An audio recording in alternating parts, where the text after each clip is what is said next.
Wir haben einen Gast, ihr seid bei WB, bei Writing Bull, live auf Twitch, nachher auch auf YouTube und wir reden und plaudern miteinander in Deutsch und auf Englisch mit dem Lead Game Designer William Dice, dem Lead Game Designer von Amplitude Studios in Paris, über Humankind und über die Closed Beta. Hi William. Hello. Happy to be here. Looking forward to this. Very pleased that this opportunity is possible. Matze is mit dabei. One of my community moderators, Matzo Man, is here and will help us to translate for the international viewers on YouTube and on Twitch. Hi Matze. Ja, hallo zusammen, hello everyone, and I'm Matzo Man. I'm going to be with you for this interview and translate between English and German tonight. Ganz genau.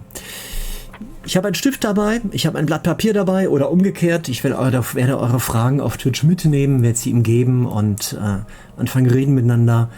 Vielleicht ein bisschen Geduld, aber ich werde versuchen, alles unterzubringen und Matze hilft mir dabei auch. Matze. Yes, so Daniel is having a pen and a piece of paper with him in order to write down all your questions in the chat. Please be a bit patient. We will try to capture all your questions and to have a good slot for them. And yeah, now you can start and write your questions in the chat, and we can have the first question from you, Mr. Writing Bull. Das ist sehr lieb. Ich ändere noch schnell die Twitch-Kategorie. Magst du mal den internationalen Gästen noch mal kurz erzählen, was wir hier rund um Humankind veranstalten und auch den Deutschen, was wir so alles machen in unserem Programm? Ich brauche noch 30 Sekunden. Yeah, so while Writing Bull is just preparing everything for our interview in parallel, I have the opportunity to tell us a bit what we are doing with regards to Humankind. So Writing Bull is specialized streamer on Twitch, later on also on YouTube, about strategy games, and of course we are really excited for the new Humankind game to come, the big challenger of Civilization 6, and we already had some preview live streams with you for the previous open devs. Also played the recent press version of the open dev, and now we just started a new match tonight on Twitch, and we are really happy to have you with you, William, and we can start, I believe, the interview as of now. Okay. Sounds good. Closed Beta von Humankind ist voraussichtlich die letzte vor dem Release. Und vielleicht mal so ganz allgemein zum Start die Frage an William: Wie weit sind die Entwickler? Also was muss in den nächsten beiden Monaten noch erledigt werden am Spiel? Was sind die wichtigsten Aufgaben, die ihr noch schaffen müsst bei Amplitude? So we assume that the beta version, the open beta, may be the last open version prior to the release. And our question to you, William, is what are the next steps for you, the last steps prior to the release of Humankind? Good question. So we have very few weeks left to kind of make the last few tweaks. Obviously, since it's the summer, various people on the team will be away for a week here and there on vacation. So the time is actually shorter than it looks. We have seen from feedback that's still coming in from the closed beta that there are still things to tweak in terms of pacing. So we're already looking into that. We have plans to have a look at for instance, the tenets which were previously overpowered in religion. We're going to try and make the effects a little bit more interesting. We have all kinds of little changes here and there that we'd like to make, and it's really just going to be a question of how much we have time to do. I don't know to what extent you would like me to go into the specifics. I can really get into the reads if you like, but in the interest of covering as many questions as possible, I'll try and keep it relatively brief. So pacing, making tenets a little bit more exciting and different, making sure that the various military units are accessible. So we have strategic resources that lock off certain units and buildings, and that means that on certain map generations it can be difficult for all the players or even a large number of the players to have access to them. So there are going to be slight rule changes to how things are locked and unlocked. And we may also reduce the strategic resource requirements of specific units. I'm thinking in particular of end of industrial era and also classical era. We have still a few tweaks to make for influence to prevent it from sort of snowballing so much. And we still believe that in terms of the overall pacing, the era stars are unlocked a little bit too quickly, in particular the agrarian, so population-based thresholds, and the cultural ones. I recognize that you're now going to have to translate all that, so I will try to keep my answers more short in future. Sorry for inflicting that long answer on you. No problem, it's much appreciated. Also, was William uns hier gesagt hat, ist, dass natürlich jetzt die anstehende Sommerpause so eine kleine Herausforderung ist für das Team und die Zeit viel schneller vergeht und etwas kürzer ist als wirklich diese 2 Monate noch knapp bis zum Release, was an Arbeitszeit zur Verfügung ist. Sie schauen sich halt schon sehr stark auch das Feedback an, was aus der Closed Beta zurückkommt und haben da ein paar Merkmale schon herauskristallisiert. Einmal das Thema Geschwindigkeit, wie schnell komme ich voran in dem Spiel. Dann das Thema, die Glaubenssätze, die T-Nets, die man auswählen kann, noch ein bisschen interessanter zu gestalten, ein bisschen fein zu tunen. Und ja, je nachdem, wie viel Zeit übrig bleibt, kommen dann auch noch ein paar Detailänderungen hinzu.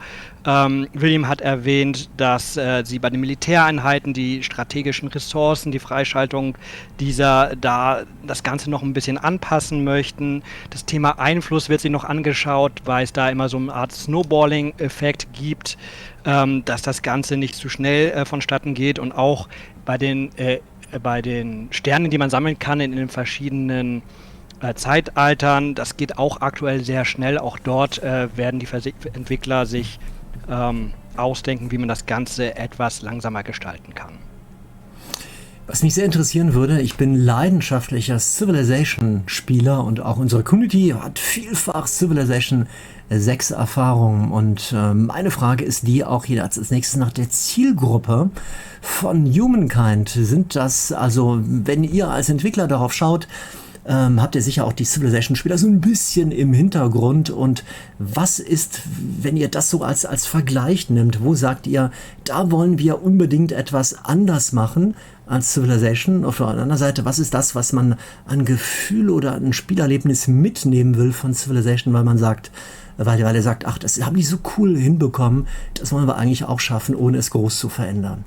Was fügt ihr neu hinzu im Vergleich zu Humankind, im Vergleich zu Civilization und wo sagt ihr, das ist eine coole Vorlage, die mopsen wir? So one question from Writing Bull is about the target group of Humankind, because many people compare it still with Civilization, and if you compare it, what should be different, which kind of feeling people should take away from Humankind, what is new in Humankind, what makes it unique, so that people say, wow, this is really new for Humankind, or which other features or concepts maybe are staying the same. So obviously we are interested in making a game for the same sort of people who enjoy Civilization, our own fans as well who enjoyed the previous Amplitude games. We have our own Amplitude-y way of doing things that people have come to recognize and to like, so we want to speak to these people as well. And if we can bring new people into the genre as well who might not have been able to play even Civilization, despite the efforts they've made in terms of accessibility and tutorials and so on. If we can bring even more people into this community, then that's a great thing too. In terms of the differences that we would like to kind of focus on from Civilization that we think make us special, I would say that we have this mechanism of building a civilization brick by brick, layer by layer, kind of like the sedimentation, different geological strata, that build up over time. We feel that this is actually a kind of more accurate way of presenting humanity in a certain sense, rather than a very monolithic approach where the French have always been the French since the dawn of time.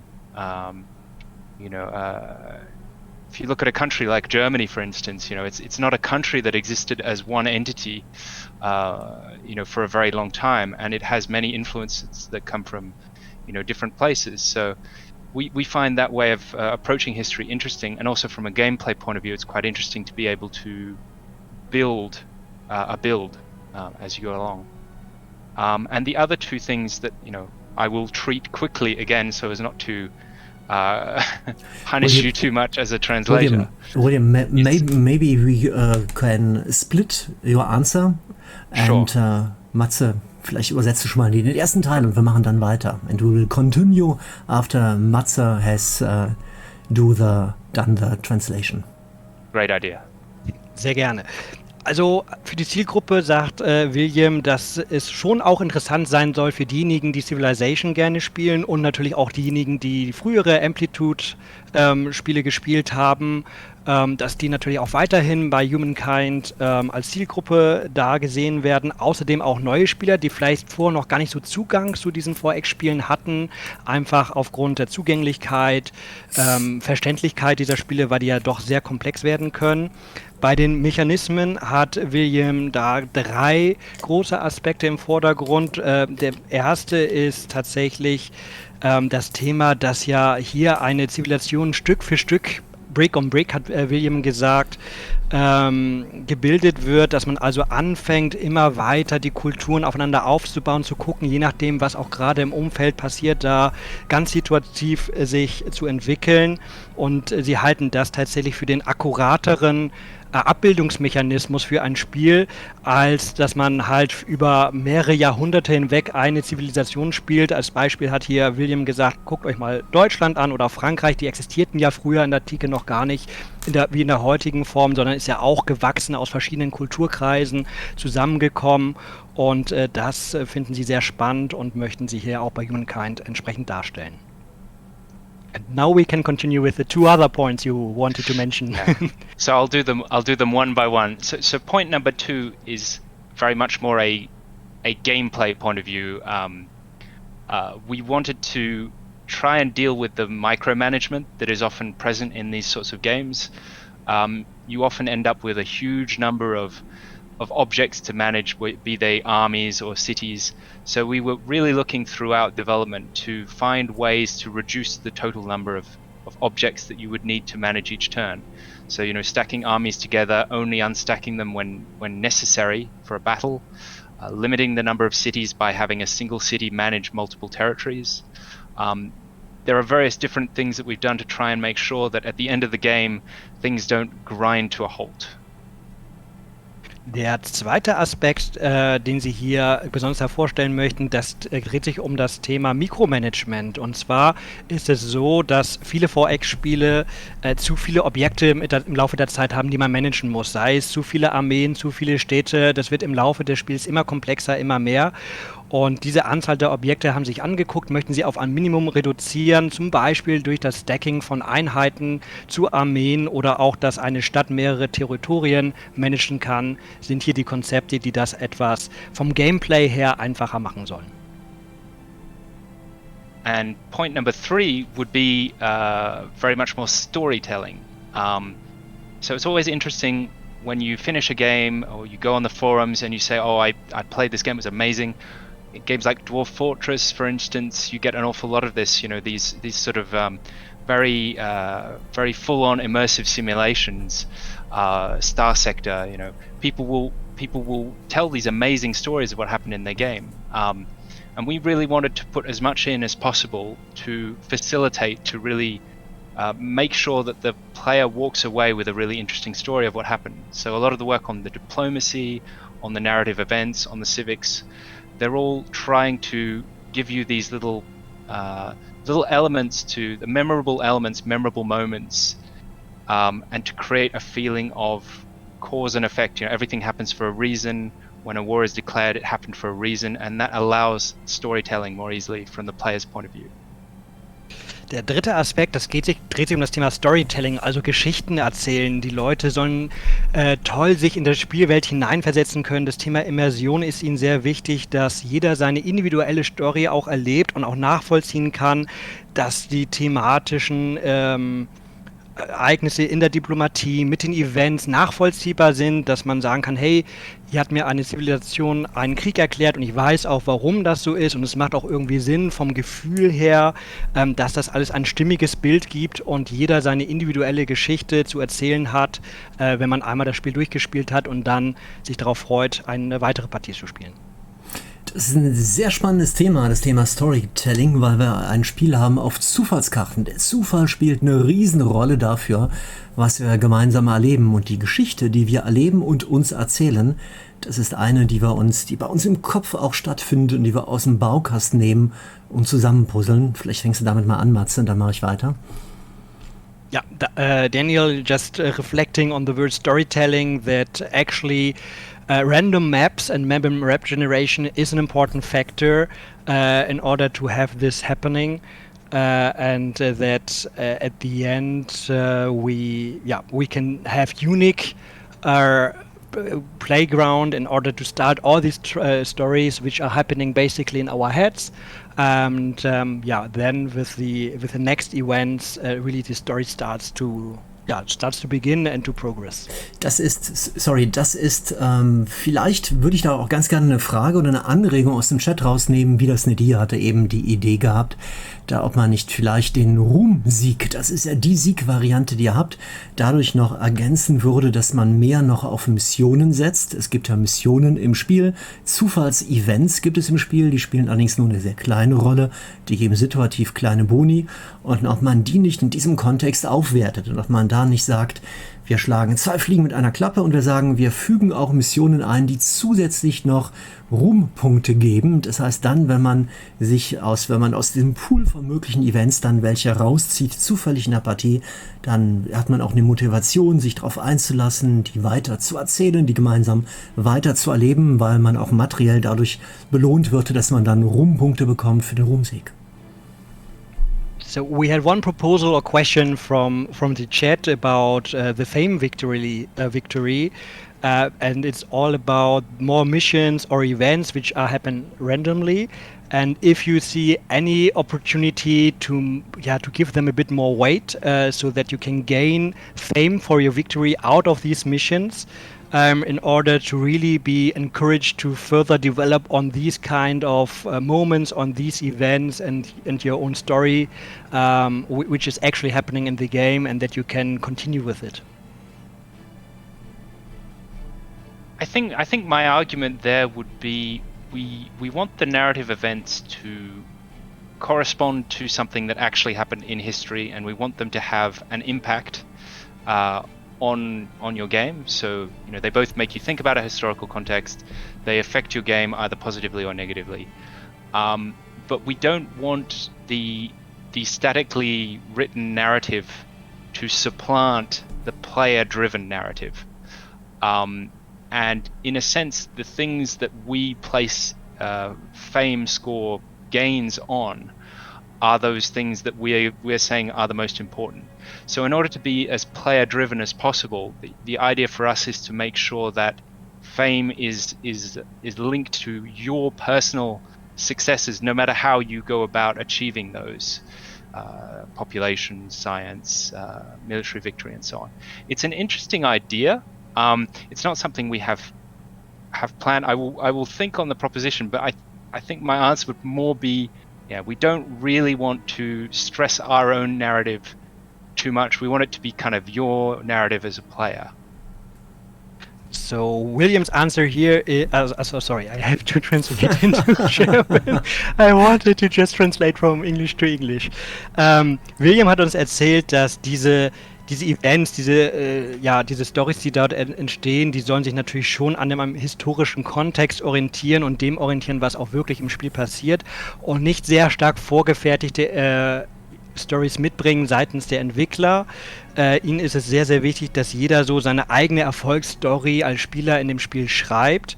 Es ist eine sehr interessante Idee, die sie so noch gar nicht tiefer durchdacht haben, aber für den Moment, sagt William, ist es tatsächlich diese individuelle Erfahrung, diese individuelle Kontext für die Geschichten, dass das stärker im Vordergrund sein soll, als dass man sich durch diese Geschichten zu einem Sieg über vorgefertigte Storys hinhangeln kann. Was mir persönlich imponiert, vielleicht als kleines Kompliment, das ist, dass ihr als Entwickler von Amplitude auch bei den vorigen Spielen, bei Endless Legend oder bei Endless Space, immer wieder den Mut hattet, mal Dinge auszuprobieren, die dann auch nicht sofort rund waren, aber wo man auch so ein geschäftliches, so ein kreatives Risiko eingegangen ist bei den Spielfeatures und dass er das auch bei einem so großen Projekt, wo so viel wirtschaftlich dranhängt, jetzt auch macht. Das ist eine sehr coole Geschichte. Andererseits wiederum frage ich mich natürlich, William hat es eben beschrieben, du hast es eben erzählt, dass die Zielgruppe auch solche Spieler sind, die nicht nur so auf einem ganz engen, nicht so die im engeren Sinne, die Hardcore-Fans sind von dieser Art von Spielern, sondern dass ihr euch auch ein breit hinguckt und in die Ferne gucken, auch Leute vielleicht neu begeistern wollt für dieses Genre oder dieses Untergenre von Spielen. Und die kann man ja eigentlich am besten dadurch begeistern, dass man so ein bisschen auf Nummer sicher geht und Dinge macht, die sofort eingängig sind. Ist das bei der Entwicklung des Spieles manchmal ein Problem gewesen, dass es so hin und her gerissen war zwischen euren kreativen Wünschen, mal so richtig was auszuprobieren und was rauszuhauen und andererseits den Erfordernissen des Marktes, wo ihr euch vielleicht gedacht habt, nee, wir müssen auch irgendwie Geld einspielen und wir wollen da auf ein Massenpublikum eventuell zielen mit einem Massengeschmack? So first of all, one compliment from Writing Bull, because he could see in Humankind, but also in your previous games, you always were encouraged to try new things and even not very popular things, new ways, which is risky. Sometimes it was really good, sometimes it didn't work out so well. And now the big question, Daniel. Yeah, sorry. No, I'm agreeing. Okay. And now the big question for Daniel is that, as you have mentioned earlier on, that your target group is basically quite broad and not just only the hardcore strategy fans of 4X games, who actually then maybe can get more encouraged by standard procedures, by things they are already used to, so it's easier to encourage them to buy the game. And the question here for you, William, is how it was for you during the development of the game, that you were in between the chairs of trying new things out and have new ways of working, new concepts which are completely new to this 4X franchise. And on the other hand, you of course want to earn money, you have to answer the market demands to a certain extent. And how have you balanced this? How have this worked out for the development phase of your game? I would say that the two aren't necessarily opposites, because if you, and there are some examples of this, where you will have a series that releases, I think Heroes of Might and Magic 7 is a relatively good example, where the fan base was saying, we love Heroes of Might and Magic 3, just make us Heroes of Might and Magic 3. And the 7 is kind of, was it 7 or 8? I can't remember. But one of them kind of very much went back to what was done previously. And people didn't necessarily appreciate it that much. So there is a need to innovate in order to respond to the desires of the community. I think I'll let you translate that and then I will continue. Okay, thanks, William. So, William sagt, dass sich diese beiden Themen für ihn nicht ausschließen, dass es auch wirklich notwendig ist, neue Wege zu gehen, innovativ zu sein. Er hat ein Beispiel genannt von Heroes of Might and Magic, wo natürlich auch die Fans sagen, hey, das Spiel zwischen den verschiedenen Entwicklungsstufen hat sich doch stark verändert. Es gibt immer diejenigen, die sagen, das Alte war besser. Es gibt diejenigen, die sagen, die neuen Systeme, die neuen Ideen finden sie gut. Weshalb er sehr stark glaubt, dass es da eine Balance geben muss zwischen neuen Ideen, neuen Konzepten und altbekanntem. So that being said, obviously there is conflict between different objectives. We have so many different things that we want to do and so many different people that we want to talk to. I would say that the job of a designer is essentially to juggle between all sorts of contradictory objectives and try to Dino Dini, the famous designer of I can't remember the name of the game, a football game. He said design is the management of constraints. So you have all these different constraints that are more or less hard, and you're essentially trying to find compromise. So yeah, it's been 5 years now that I've been on the project, and it's been 5 years of searching for compromises between different objectives. It's not always been happy conversations. I've not always got my way. I've wanted to do things most of the time I've wanted to do things that are far more crazy than what we've ended up doing, because I'm a little bit insane, and I've had to be kind of roped back in a lot of the time. But I'm always happy at Amplitude that everyone wants to make something good, and I'm confident that when I have a disagreement with someone, it comes from a place of both people wanting to make the game the best game it can be.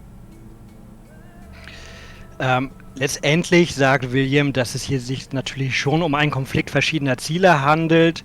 Und der Job eines Game Designers ist es auch genau zwischen diesen verschiedenen Zielen halt auch zu jonglieren. Er hat einen anderen Designer zitiert von einem Fußballspiel, der gesagt hat, Mensch, Design ist eigentlich das Management von Rahmenbedingungen, von Einschränkungen, und man muss immer Kompromisse finden. William selbst ist jetzt seit 5 Jahren in dem Projekt und ist seitdem immer dabei, Kompromisse auszuhandeln und zu suchen, was auf jeden Fall nicht immer leicht ist. Er selbst hatte in vielen Aspekten viel verrücktere Dinge eigentlich vor, wurde dann aber von den eigenen Leuten zurückgepfiffen ein wenig. Am Ende sagt er aber auch, sie sind ein Team, am Ende gibt es verschiedene Experten für die verschiedenen Bereiche auch aus dem Spiel, und sie verfolgen alle ein gemeinsames Ziel, nämlich ein tolles Spiel herauszubringen, was alle begeistert, und deshalb ist es gut, dass jeder so ein bisschen seinen Schwerpunkt hat, seine Ideen auch umsetzen möchte und dann gemeinsam das ausgebalanced wird über Kompromisse. Zwischendurch nochmal ein Hallo an alle, die gerade zuschauen hier auf Twitch. Und wir haben als Gast hier von Amplitude Studios in Paris William Dice, den Lead Game Designer des Spieles. Ihr seid bei WB, bei Writing Bull. Im Nachhinein werden wir noch ein bisschen weiterspielen mit Humankind. Das Ganze wird auch aufgezeichnet für YouTube. Und einer unserer Community-Moderatoren, Matze, ist so freundlich, das Interview von Deutsch ins Englische und zurück zu übersetzen. Bekommt dafür auch viel Lob im Übrigen aus den Reihen von euch im Chat. Er stellt sehr, sehr viele Fragen. Ein paar der Fragen sind sehr speziell. Ich bitte Verständnis, dass ich vor allem die rauspicke, die ein bisschen allgemeiner sind, weil die wahrscheinlich auch wiederum mehr von euch anderen dann auch interessieren. Ein paar Fragen habe ich mir da auch notiert. Eine wichtige Geschichte. Q7 hat es eben angesprochen. Es gibt ja den Ruhmsieg als die einzige Ruhmvariante. Es geht um Fame, eine Sache, die mir als Influencer sehr bekannt ist. Möglichst viel Fame anhäufen ist auch das, was ich hier auf Twitch versuche zu bekommen. Insofern habe ich mich da sofort sehr, sehr wohl mitgefunden. Aber ganz im Ernst, das ist eine Variante, die mich persönlich sehr stark interessiert an den Punktesieg bei Civilization. Und da ist das quasi der Sieg für die Leute, die es irgendwie nicht geschafft haben, einen wirklich cleveren Sieg zu erreichen. Ich habe persönlich das Gefühl, das ist dass die Ruhm-Variante, dass das Konzept Ruhm als ein Spiegel dafür, was man an großen Heldentaten gemacht hat im Spiel, das in der Praxis nicht so gut funktioniert. Dass es eigentlich nur ein Ansammeln von Punkten ist in allen möglichen Bereichen, dass da ein sehr elaboriertes, ein sehr ehrgeiziges Konzept war, aber dass es in der Praxis wirklich eigentlich nur primär ein Ansammeln von Punkten ist.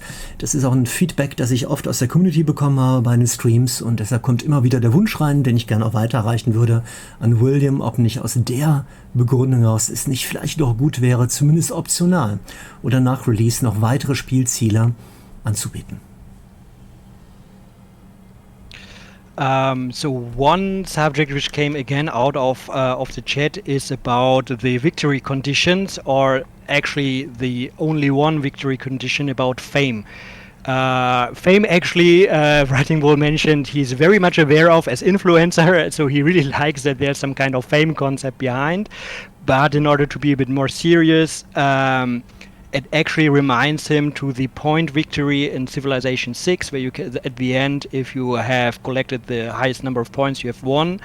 But in Civilization, this is more for those people who actually have not managed to trigger another victory condition like science victory or diplomatic victory and so on. And in reality, Writing Bull and also some other people have already shared the feedback that practically it means just a collection of points. We call them faith. But so the concept was really encouraged, but maybe just the collection of points is maybe not so much inspiring people. And there's one desire of the people, which is about having at least optional or after release later on further victory conditions which you can implement. Yeah, so why the fame, the score victory? And you're right, it is essentially a score victory.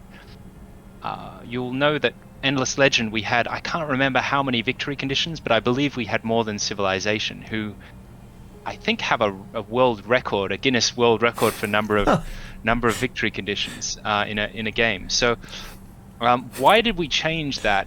Essentially, we as developers play our games multiplayer fairly regularly. We played a lot of Endless Legend, and a lot of the time we were frustrated in Endless Legend to have another one of the team sneak past with a victory condition that we hadn't seen coming, and it can be quite difficult to keep track of all the other players' progression for all the metrics that are being tracked towards all the different victory conditions. So the idea is to have a single metric that everything feeds into, that you can see clearly at all times in a leaderboard. So you're always aware of kind of where everyone is situated.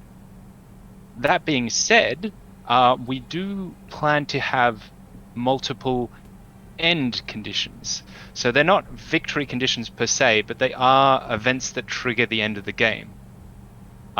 So things like reaching the end of the time limit would be an end condition, but getting all the error stars or researching all the end game technologies, or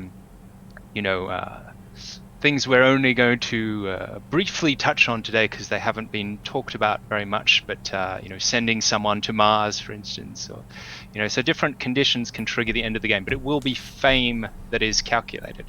So you have a kind of a golden snitch type mechanism for Harry Potter fans, where whoever catches the golden snitch ends the game and gains a certain number of points, but they don't necessarily win the match. So why the fame points at the end? William told us that... You're in English again. Sorry. Oh, ich habe es auch gar nicht gemerkt, stimmt. I know it's hard. I speak English and French all the time, and I get that. Entschuldigt bitte. Also ganz schnell auf Deutsch weiter. William hat uns erzählt, dass die Entwickler selbst halt auch viel Endless Legend gespielt haben, gegeneinander, und dabei gemerkt haben, dass es sehr frustrierend sein kann, wenn das andere Team eine Siegvariante erreicht, die sie selbst gar nicht so im Blick hatten und dann ganz plötzlich dann vorm Sieg standen, nur weil sie mit der Vielzahl der verschiedenen Siegbedingungen das nicht ganz im Auge hatten. Und hier wollen sie halt am Ende nur eine Messgröße haben, die angibt, welches Team liegt vorne. Aber gleichzeitig soll es verschiedene Konditionen geben, wie man das Spiel beendet eigentlich. Also das kann natürlich sein, indem man das Ende der Zeitleiste erreicht, oder dass man alle Technologien erforscht hat, dass man alle Sterne gesammelt hat, oder auch etwas, was wir noch gar nicht so wirklich viel besprochen haben, indem man jemanden zum Beispiel zum Mars sendet. Und letzten Endes geht es so darum, dass es sowas gibt wie einen goldenen Schnatz für diejenigen, die Harry Potter gelesen haben. Man beendet das Spiel, indem man den goldenen Schnatz fängt, also eine dieser Endbedingungen halt erreicht hat, aber das bedeutet dann nicht unbedingt, dass man auch das Spiel gewonnen hat. Also man kann dann schon dafür sorgen, dass das Spiel vorbei ist, nimmt aber vielleicht den zweiten Platz im Kauf, oder man pokert ein bisschen und sorgt dafür, dass man tatsächlich am Ende am meisten Ruhmespunkte gesammelt hat. Sehr interessant. Very interesting. Eine Sache, die auch im Chat angesprochen worden ist von Grimmwurzel. Hallo, ja, war vor ein paar Minuten, ich habe es mal aber notiert, ist die Frage nach dem Balancing von kriegerischen und friedlichen Siegstrategien. Das ist ja ein Grundproblem bei dieser Art von Spielen, auch bei Civilization, auch woanders allerdings, dass man es oft leichter hat, wenn man Kriege führt einfach. Man schnetzelt sich mit seinen Truppen durch die Reiche der Gegner, klaut ihnen alles, was die mühsam aufgebaut haben, sagt, das ist meins, hat am Schluss dann gewonnen. Viele Spieler allerdings, gerade auch in unserer Community, lieben eigentlich solche Art von Spielen friedlich zu spielen und genießen es, finden es viel erfüllender, ein Reich aufzubauen, zu managen, zu planen und das Gefühl zu haben, etwas Großes und Gutes getan zu haben. Grimmwurzel schrieb eben im Chat, und das ist ein bisschen auch mein Eindruck, dass es etwas schwieriger ist, wenn man auf diese Art und Weise Humankind spielt. Ein Problem, das Civilization auch hat, dass es vielleicht noch ein bisschen so einen Balancing-Schubs in die Richtung geben sollte, dass die friedlichen Spieler es tatsächlich wirklich genauso einfacher haben, zum Sieg zu kommen, wie die, die auf Militär und auf Erobern gepolt sind. Another question which came out of the chat is about the strategies which are leading to success of the game. Actually, you can be either very militaric, focus on units and have wars, or you are really focusing on peace, development of your industry and your economy. So normally in this genre, but also in Civilization 6, but also in other games, the way to go via war, conquering other cities or other civilizations, is easier or has more success than the way without doing so. But many people actually prefer the way without war. So just to build something, to manage it, to schedule what I want to do, and actually doing some good things. And right now the game in the closed beta feels a bit more difficult if you try to really keep, a player very much focusing on keeping peace. Could you maybe think about pushing this also in a direction that it is at least equally balanced for these two strategies in the further development?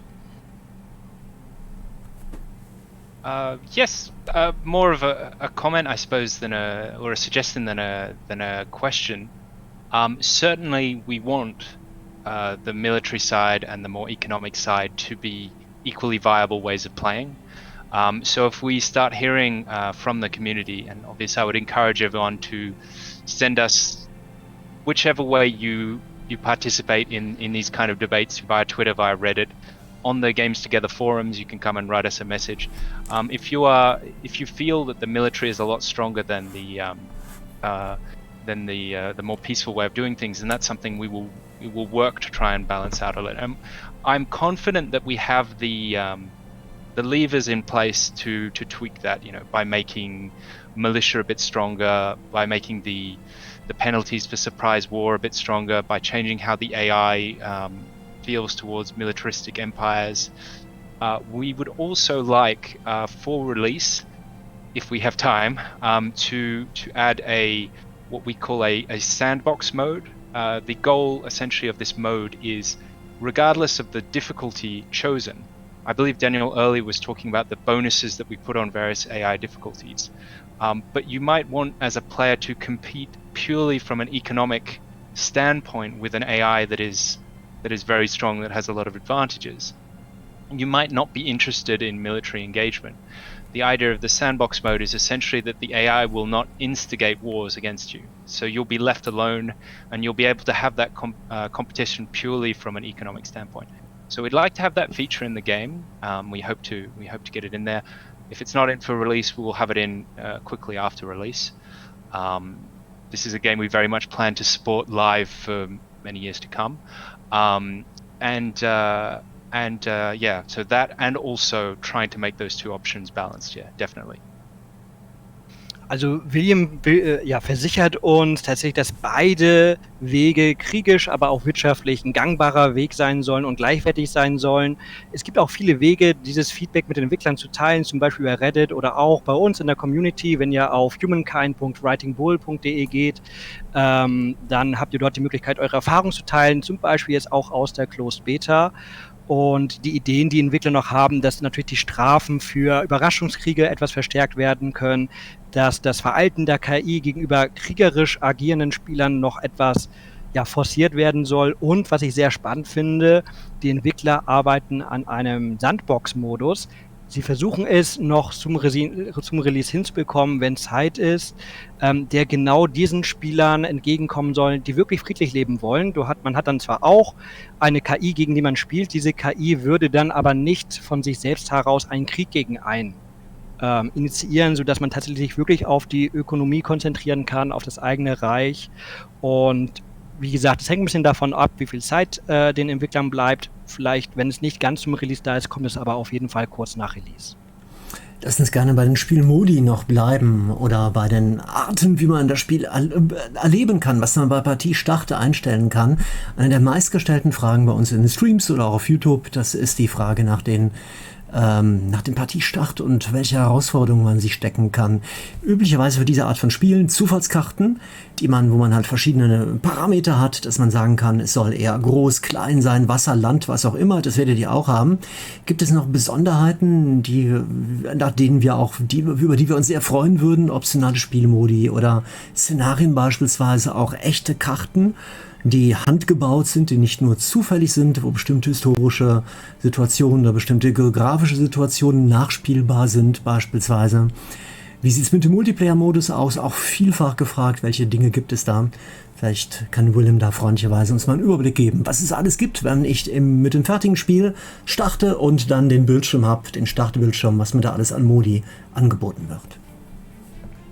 Well, if we have the final game available and we start a new match, can you tell us a bit more which kind of options we are going to have with regards, for the settings, which kind of challenges I can activate or deactivate? Will we have different kinds of modes which are available, some scenario, or even maps which are maybe historically correct or have a certain situation? From historic standpoint of view or geographically. What about multiplayer modus? Which kind of modus? Can you tell us a bit more what we can expect there? So in terms of the world generator, we have a whole bunch of different options you can choose from. Number of continents, size of the map, amount of ocean versus amount of land, how dry it is, how flat it is, how much elevation, how many rivers, how many resources, whether they're plentiful, whether they're less so. But that's all kind of standard affair for this kind of game, right? You have all these options for putting together the map that you want. In terms of scenarios, I don't think we're going to ship. When I say scenario, I mean a pre-made map that is made by hand. We plan to have our level editor, which is what we use to put together, some of these scenarios, or all of the open dev scenarios have been either created from scratch, or there's been an initial world generation that we've reworked a little bit so that we have exactly the map that we want.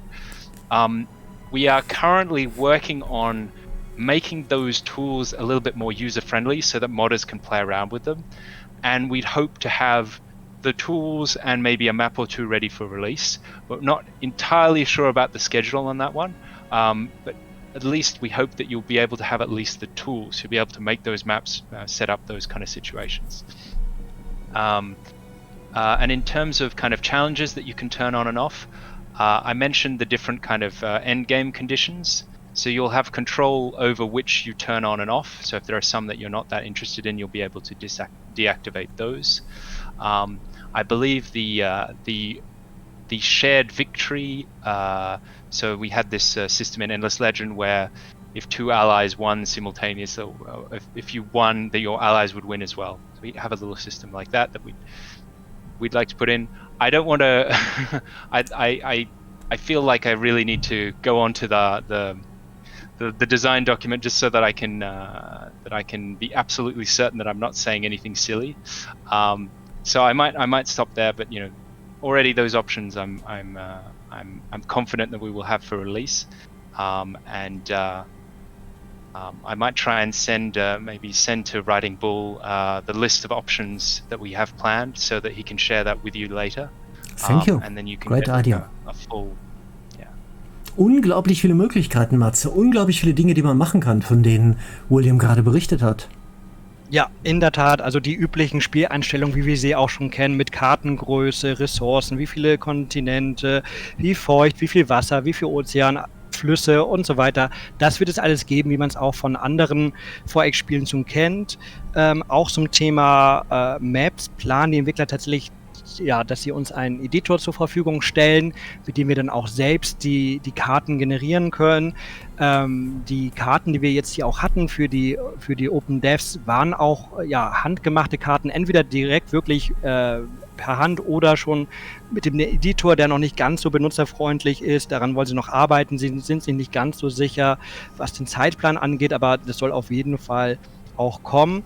Und bezüglich der Herausforderungen, die man sich einstellen kann zum Start einer Partie, wird es natürlich zum einen die vorhin bereits erwähnten Endgame-Optionen geben, also welche nicht Siegbedingungen, aber Bedingungen zum Beenden des Spiels es gibt. Die kann man dann an- und ausschalten. Auch das Thema, was passiert eigentlich, wenn man mit jemandem alliiert ist und einer der Allianzpartner den Sieg erreicht, wird dann eine entsprechende Option sein. Und William hat angeboten, eine Liste an WBs zu senden, dass du uns die dann zur Verfügung stellt mit den Details für die Optionen, die es dann dort geben soll. Furchtbar gerne. Mache ich auch gerne. Wir haben ja ein Forum extra für Humankind. Ich habe ein großes Community-Forum, community.writingbull.de. Da gibt es eine große Sektion für Humankind. Die Stephanie Kaiser, Community Managerin von Amplitude in Paris, hat ihren eigenen Account da, ist ganz oft mal zu Gast bei den Streams und ist da auch engagiert bei uns im Forum, beantwortet Fragen und dort werde ich euch das zur Verfügung stellen. Den Link darauf packe ich auf YouTube dann direkt unter das Video. Da kommt ihr auch zum Forum hin und könnt dort alle Infos bekommen. Great idea. Finde ich sehr, sehr schön, gefällt mir klasse. Ganz oft im Chat wurde eben schon gefragt nach verschiedenen so technischen Funktionen im Spiel. Ein Dauerbrenner bei uns in unserer Community, William, ist das Thema Minimap. A Small Map am Rand des Bildschirms, wo man wirklich immer draufklicken kann und irgendwo hinkommt, dass man nicht immer irgendwo hinspringt oder nicht mehr zurückfindet. Es ist einfach ein Standard in dieser Art von Spielen. Es gibt keinen einzigen Stream von Humankind, wo ich nicht 10, 12, 20 Mal gefragt werde, wo ist die Minimap WB? Zeig sie uns mal. Niemand versteht, warum es bei dem Spiel keine Minimap gibt.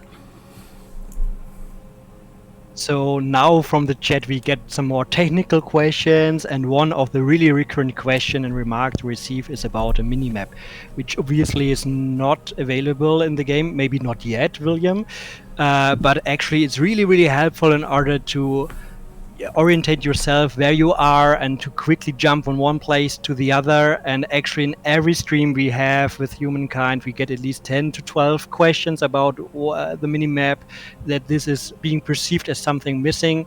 Can you elaborate on this? Yeah, the minimap thing. So the thing that makes it might seem like an obvious thing to add, right? The thing that makes it a little bit tricky is just the amount of space on the screen. Some people might be playing with super high definition, high resolution monitors, and they'll feel like there's a lot of space between the different panels. But when you're playing on the smallest possible screen, there isn't an awful lot of room left to place that kind of UI element.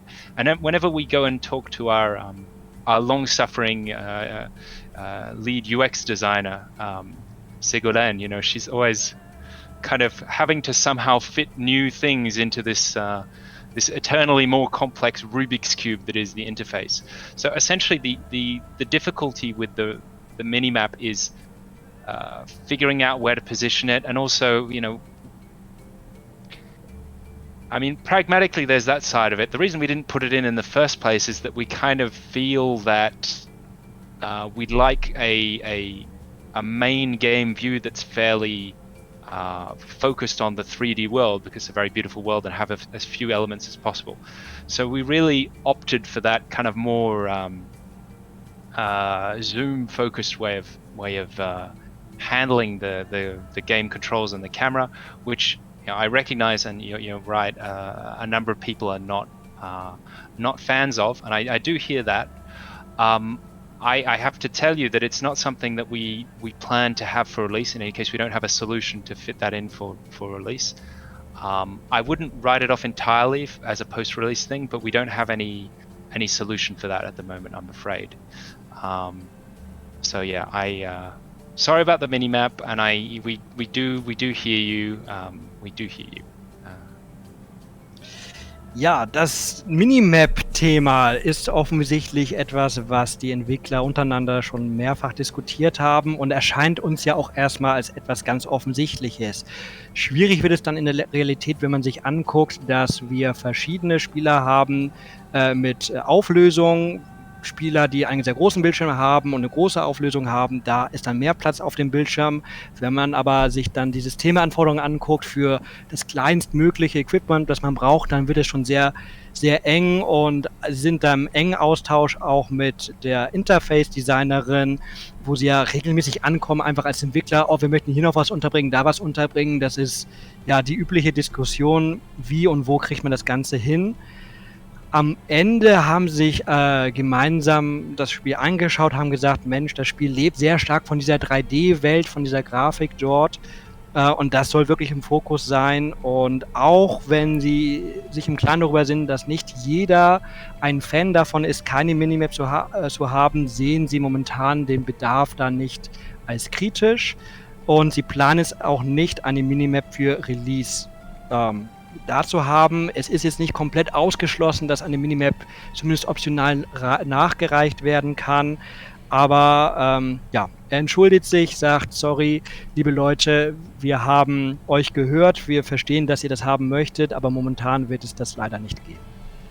Was ich bei früheren Amplitude-Spielen, auch bei Humankind, sehr schätze, ist tatsächlich die Ästhetik, ist der Look und wie sich das anfühlt. Das ist was ganz Besonderes. Es gibt immer ein paar sehr kreative Spielideen und auch eine sehr kreative, mal eine andere Gestaltung der Spielwelt. Das schätze ich sehr. Andererseits gibt es ja den klassischen Spruch im Design, nicht nur im Game Design, Form follows Function, und ich denke, in so einer Situation, im Chat wird das auch die ganze Zeit auch angesprochen, warum man das nicht wenigstens optional macht, warum man nicht den Leuten, die sagen, für uns, wir wollen im Zweifelsfall das Spiel spielbar haben und nicht nur schön haben, wo man denen das nicht zumindest als Option anbietet. Der Klassiker heutzutage ist, wenn ich irgendein Strategiespiel starte und ich sehe keine Minimap, dann drücke ich immer auf M, auf den Buchstaben M, und fast immer ploppt dann eine Minimap auf. Das ist ganz, ganz gängig. Warum wollen die Entwickler, ist meine Frage an William, das nicht einfach dadurch, dass man das optional macht, in das beliebende Spieler stellen und sagen, ihr als Spieler, ihr könnt darüber entscheiden, wir machen euch das Angebot, wie ihr es haben wollt, optional, dann kann jeder und jede das für sich selber entscheiden. Ja, well, Writing Bull is really happy about the aesthetical aspect of Humankind, but also the other games of Amplitude Studios. Also in the past, this is really something where you have your strength. On the other side, yeah, basically you have heard about the saying form follows function. So actually there are also players who do not focus so much on this beautiful world and appreciate it, and really are more focusing on efficiency and focusing on having the play being managed or being played in an easy way. Normally, if Writing Bull opens or has a new game and he does not see a minimap, he just presses the button M and the minimap appears. So the question for you is this understood by the community, by us, that there is a very good reason from aesthetical aspects not having a minimap? But why not finding a compromise for those players who are eagerly waiting for it to have it as an optional modus that you can activate it? Yeah, I mean that seems like a relatively reasonable option. I have to admit that I'm probably not the best person to talk about the kind of, I guess, UX UI constraints on that. Yeah, I think we would have to have someone else on in the interview, but like it seems like an interesting way of handling it, to say, okay, it's the player's choice to have this element, and they can have it on temporarily if they choose. I think in terms of hotkeys generally, it's one of those things where we kind of have this view that the interface, if it is designed well, it needn't be adaptable. I guess you know the difference between adaptive and adaptable. An adaptive interface will kind of automatically shift around based on how it's used, and an adaptable interface is something you can kind of move around. So sort of Crusader Kings, for instance, lets you reorganize windows manually and have certain things on and certain things off. The posture at Amplitude is very much more to have a kind of set way that the interface works in order for aesthetically things to be as kind of as beautiful as possible. So I think you know, Riding Bull kind of is hitting the nail on the head when he says, you know, there is a potential conflict between aesthetics and function.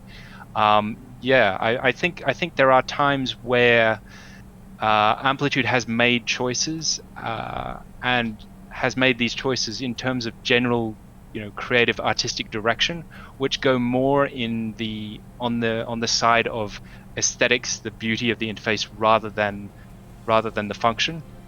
As often as possible, we try to have both, but that kind of posture of kind of the interface works in one way, and we try and make sure that way is really, really good, leads to things like, you know, not having the minimap as a toggleable thing, or, you know, not allowing windows to be kind of moved around. It's an interesting debate that I would really love to have with, like, you know, our creative director, our, you know, lead UX designer, and you folks, if ever they're available to have a chat. As a designer, I'm probably not the best person to comment on these things, though, I'm afraid. Ja, also William betont nochmal, dass sich das natürlich schon gut anhört, da so einen Kompromissweg zu finden, dass man zumindest optional so eine Minimap zur Verfügung stellt. Er ist dafür vielleicht nicht unbedingt der richtige Ansprechpartner als Game Designer. Allgemein auch das Thema Hotkeys, was du eben angesprochen hast, lieber WB, sind die Kollegen bei Amplitude Studios der Meinung, dass ein Spiel oder das Spielfeld, das soll sich so anpassen, automatisch schon, ohne dass der Benutzer eingreifen muss, dass ich das alles auf eine bestmögliche und auch ästhetische Art und Weise dargestellt bekomme und ich eben nicht manuell selbst mit dem Fenster hin und her schieben muss, damit ich die Informationen habe, die ich eigentlich brauche. Amplitude Studios hat da ja mal eine Entscheidung getroffen. Du hast den Nagel auf dem Kopf getroffen, als du gesagt hast, okay, manchmal gibt es da einen Konflikt zwischen Funktion und der Ästhetik. Hier hat sich Amplitude Studios offensichtlich eher in Richtung der Ästhetik gewendet. Sie versuchen es so häufig wie möglich zu verbinden, zu vereinen, diese beiden etwas gegenläufigen Ziele. Es ist eine sehr interessante Diskussion, die William auch gerne weiterführen würde mit uns als Community, aber dann auch gerne gemeinsam mit den Kollegen, mit dem Creative Director oder auch mit dem User Interface Designer, weil das die Kollegen sind, die dort auch am Ende die Entscheidung treffen, und das können wir vielleicht nochmal möglich machen. Was mich noch sehr interessieren würde, es gibt ja, also Amplitude Studios ist ja bekannt dafür, ganz viel Kontakt zu suchen, auch mit den Fans, mit den Spielern, mit der Community. Es gibt eigene Plattformen und Verfahren, wie man Feedback sammelt von den Spielern. Nachdem ihr angekündigt habt, dass es Humankind gibt und im Zuge der vielen Closed Betas und Open Devs und was es so alles gab, es kam immer wieder Feedback aus der ganzen Welt von den verschiedenen Spielertypen rein. Was waren denn die Sachen, die dich persönlich, William, am meisten überrascht haben? So einzelne Anekdoten oder Erlebnisse, wo du dachtest, oh meine Güte, ich habe mit allem Möglichen gerechnet, aber dass das als Feedback kommt, dass die Leute über dieses Thema reden wollen, dass sie diesen Wunsch haben, da bin ich überhaupt nicht drauf gekommen. Das habe ich vorher gar nicht geahnt.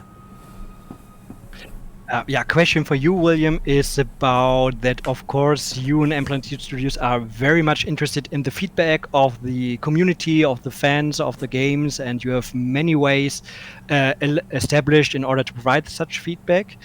And I believe there was a lot of feedback as well. The question from Daniel is, what really surprised you? Do you have any little story you can share with us? Anything they really thought, wow, I have actually expected with everything, but not with this feedback? It's always a difficult question. That one I have trouble with. I know with Endless Space 2, for instance, we took a direction for the technology tree originally, which was very much in line with Endless Legend. and the players were so opposed to that direction that we ended up completely shifting over to something that worked more like Endless Space 1. So that's an example of really shifting completely kind of 180 based on community feedback. And we had a similar situation with Endless Legend with the battle system, which was completely overhauled in the final weeks before shipping, based on community feedback. With Humankind, I think there have been less moments where we have been completely floored by the feedback, probably because we've been, I think, a bit more organized about how we ask and how we prepare what we're going to ask. I think one of the biggest surprises was probably, I believe it was Victor, when we were saying we'd really like feedback on the naval warfare.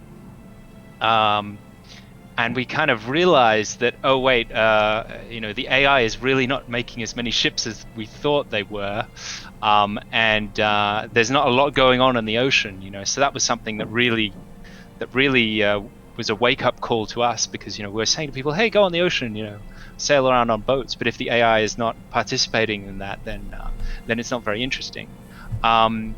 So yeah, I think as well the Lucy Open Dev, the very first one we did, where we had, well, not the very first Open Dev, but the first one we did with a kind of significant chunk of gameplay. I remember seeing screenshots on Reddit of people who had completely covered the map in districts. You'll remember that the snowballing issues, the economy's kind of dust per turn, for instance, was just absolutely berserk. People were really able to exploit the heck out of certain things, and it's always at once sort of pleasant to see people engaging with the system to the extent that they're able to completely break it, and also kind of oh no, we have to fix this quickly. So there've been a lot of moments like that where the players will say, oh, if I take this and I combine it with this and I combine it with that, it makes something completely broken. And then you're sort of going, oh, okay, how do we deal with that? Or I think players who are able to access biplanes in the previous closed beta, there was one player who managed to get aircraft because they exploited the scientist affinity to go and search for technologies in the next era. So things like that where you kind of go, oh no, they've outsmarted us, But the point is that we can't be everywhere. We can't check every combination. I think if you take into account transcendence, we're at something like 1,600,000 or so cultural combinations. So we can't check all the combinations one by one, and then you have to factor in tenants, and you have to factor in civics, buildings, and so on. So we need those eyes on the game, finding things that are broken for us so that we can kind of fix them. Religion as well. We had screenshots of people with holy sites producing thousands of science. And we're going, oh yeah, if you have per follower per holy site, oh dear. Religion is now the primary source of scientific research. Really happy that we had people testing that and were able to notice it before shipping the final game. Also tatsächlich gab es tatsächlich viel Feedback zu vorigen Spielen. Er findet diese Frage tatsächlich eigentlich relativ schwierig. Bei Endless Space 2 zum Beispiel gab es den Tech-Tree, wo sie dann das Feedback bekommen haben während der Entwicklung, dass sie damit gar nicht klarkommen und sich das Ganze dann komplett nochmal gedreht hat. Bei Humankind waren es nicht so stark diese Momente, wo es um die Spielfeatures selbst ging, sondern es ging halt eher darum, Verhalten zu finden, womit die Entwickler nicht gerechnet haben. Also zum Beispiel bei der Victor Open Dev sollte ja eigentlich getestet werden, wie denn der Marinekampf, der Seekampf funktioniert, und leider hat aber die KI nicht so viele Schiffe produziert, wie die Entwickler eigentlich gedacht haben, sodass sie das natürlich gar nicht so wirklich dann testen konnten, wie es geplant war. oder auch wenn sie dann Screenshots gesehen haben in Foren, wo dann die komplette Karte zugepflastert war mit Bezirken, wo Leute tatsächlich es geschafft haben, Flugzeuge früher freizuschalten, als es eigentlich gedacht war. Sie können halt nicht jede Möglichkeit testen. Es gibt 1 Million Kombinationsmöglichkeiten mit den verschiedenen Kulturen, die man machen kann, das dann noch kombiniert mit den Glaubensrichtungen. Das ist tatsächlich immer das, was er am meisten interessant findet, wenn Leute irgendwie das quasi so unvorhersehbar kombinieren. Wenn ich das nehme und mit diesem Spielfeature kombiniere, so wie wir beide das ja auch bei Civ 6 immer gerne machen, so dass sich da so kleine Ketten bilden, die dann aber tatsächlich hier noch ungebalanced sehr, sehr starke Vorteile bringen, sodass man dann absurde Forschungserträge zum Beispiel bekommt. Das findet er immer am spannendsten und da freut er sich auch sehr stark über das Feedback aus der Community, dass sie das vor Release noch bekommen haben, um zu sehen, oh ja, da müssen wir nochmal nachschärfen. Zum Thema Karten wurde auch eben ganz viel im Chat nachgefragt. Die Spielwelt sieht ja wirklich traumhaft hübsch aus. Das ist also, es ist wirklich es ist einfach ein visueller Genuss, auch Humankind zu spielen. Mitunter haben wir ein paar Probleme, allerdings die Karten sauber zu lesen, also zu erkennen, wo sind die. Es gibt ja so viele kluge Taktiken, die notwendig sind, um sich auf den Karten richtig zu bewegen. Es gibt Höhenzüge, es gibt Engstellen, es gibt Plateaus, von denen man weit gucken kann. Es gibt unfassbar viele Möglichkeiten, die Karte auch taktisch zu nutzen. Mitunter ist sie nicht ganz perfekt und auf die Schnelle lesbar. Da verguckt man sich mal.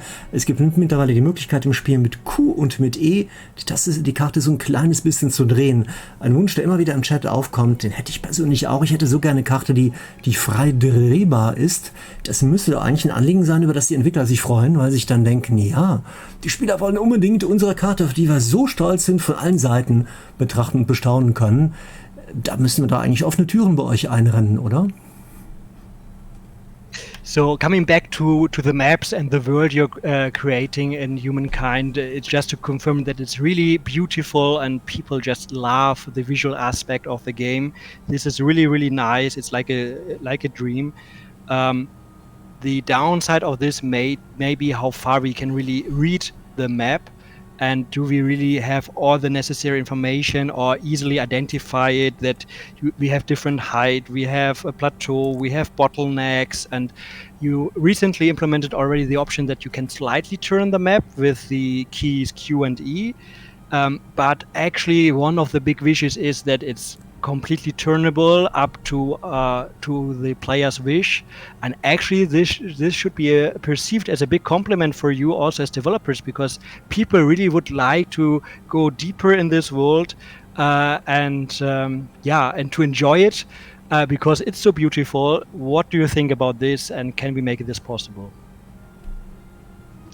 So that's an interesting question. I will try to answer more short this time. I'm noticing that my answers are getting longer and longer. So Hollywood sets, you have the front of the building, but if you go around the back, it's like just pieces of wood holding it up. And that's kind of how the rendering pipeline works for Humankind. So in order to essentially optimize things to the extent that they have been, to make it that beautiful while not consuming that many resources, there are a lot of shortcuts that are taken. And if you rotated the camera around completely 180 degrees, you would see a lot of really weird stuff. The image would kind of distort and weird things would happen, essentially. So that's a technical constraint based on how we've optimized the rendering engine. We have a absolute genius, Timothy, who does things that I cannot possibly understand.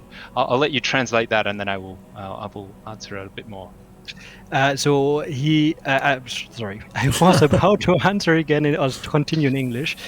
Es ist eine sehr interessante Frage. Und natürlich freut es die Entwickler sehr, dass wir die Spielwelt genauso genießen, wie es gedacht war, dass wir das als hübsch empfinden. Und wir sehen natürlich ja auch hier die Vorderseite von dem Spiel, von den ganzen Gebäuden, von der Spielwelt, wie das entsprechend grafisch dargestellt wurde. Und das Spiel ist aber natürlich auch optimiert, damit das von der Rechenleistung her auch abbildbar und spielbar ist. Das Rendering ist optimiert Und würden sie jetzt die Karte um 180 Grad drehbar machen, würden wir sehr verrückte Dinge sehen, weil dafür einfach die ganze Engine nicht ausgestattet ist. Es gibt dort also auch technische Einschränkungen. Es gibt einen Kollegen, der Timothy, der da ein Genie ist, was das ganze Thema Effizienzmaximierung oder Optimierung angeht in diesem Aspekt. Und da viele Sachen möglich gemacht hat, aber das bedeutet natürlich auch immer, dass man irgendwo Abkürzungen mit einbaut, damit es die Engine leichter hat. Und das bedeutet leider, dass quasi die Rückseite von dem, was wir sehen, nicht ganz so hübsch dargestellt werden würde, wenn wir jetzt einfach die Karte frei drehbar hätten.